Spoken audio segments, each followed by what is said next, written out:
यस्तो यार छोरी पनि डेन्जरै हो यार। ल हेर्नु है गाइजहरू, फोटो त फ्रेम फुटाएर। नफाल्नु है, नफाल्नु। त्यही फाल्दै नि पख्नु। के सरी भन्नु? पापासँग बस्दिनँ, फोटो खिच्दिनँ भन्नु हो? Sorry sorry sorry sorry sorry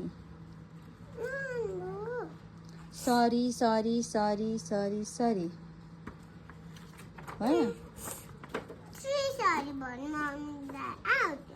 अनि किन टेक्नु भएको त मामु र पापालाई?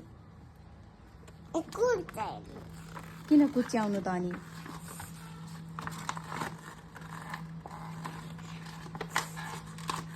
किन यस्तो बेबी?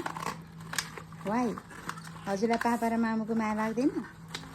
किन? पापा र मामुसँगै भएको मन पर्दैन हो?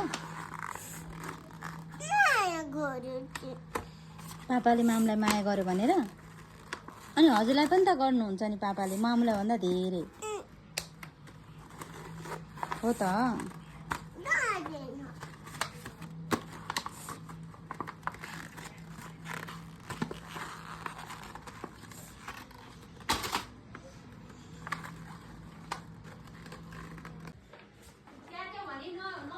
त्यता नफाल्नु है, बाहिर मान्छेले लान्छ नि फेरि पापा र मामु। अनि हजुर कोसँग बस्ने? बाहिर नफाल्नु है।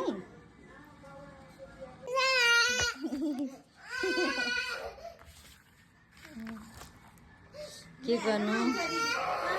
बाबाआमाको फोटो देखेर बच्चा रुन्छ गाई।